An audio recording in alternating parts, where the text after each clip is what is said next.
после ваков вовет, дека некоја сум бил на другата страна, каде што верував и се уште верувам дека во Македонија постои стартап екосистемот и само тој треба да се гаи.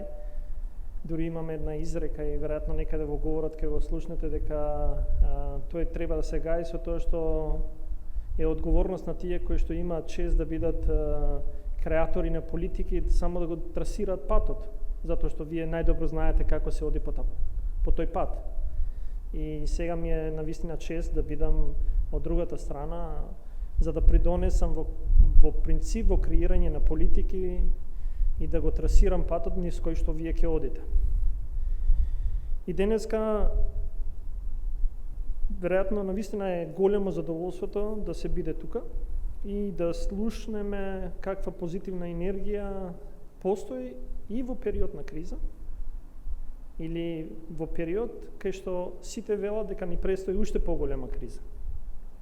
Но да слушнеш дека имате 84 стартапови кои што покажале дека знаат како може да се најде вредноста во вредносниот зинџир, дали во Македонија или надвор од Македонија.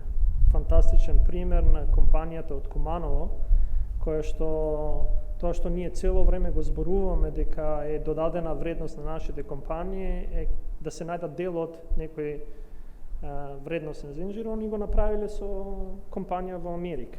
И тоа укажува дека во суштина политиките кои што ги трасираме полека даваат резултати.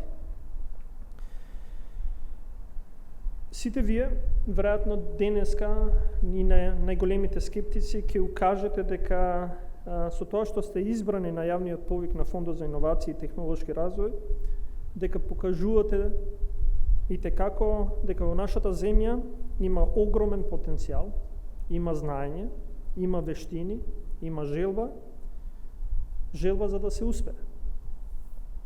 За ваквите компании ние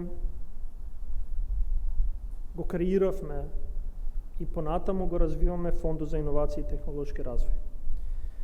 Токму за да се поддржат младите компании со голем потенцијал за раст, да се поддржат иновативните идеи, да се поддржи модернизацијата и дигитализацијата на технолошките технички процеси.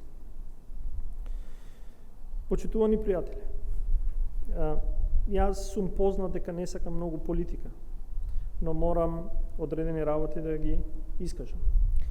Верувам дека сите увидовте дека во изминатите 3 години покажавме и докажавме како треба и како се поддржуваат луѓето кои имаат добри идеи.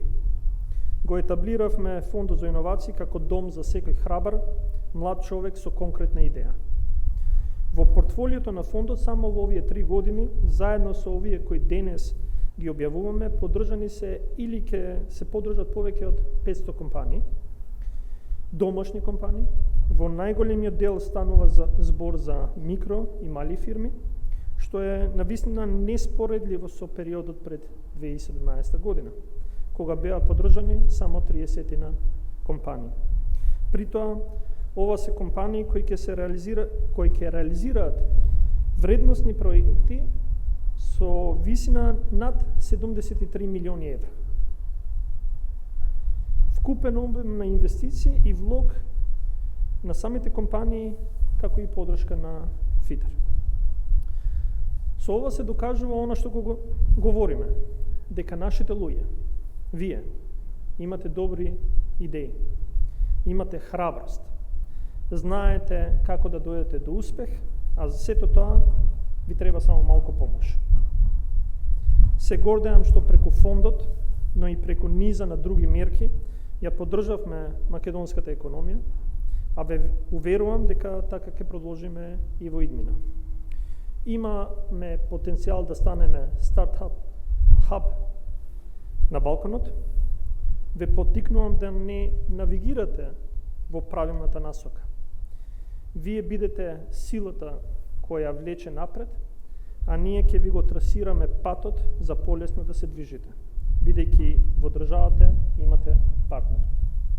На сите вас кои сте денес тука ви посакувам многу успех, не само во реализација на овие проекти, туку и во сите наредни кои ќе ги имате, затоа што верувам дека нема да застанете тука и дека ќе тежнеете да го проширите и надградите вашиот бизнис. Вашиот успех е гордост за нас. Благодарам.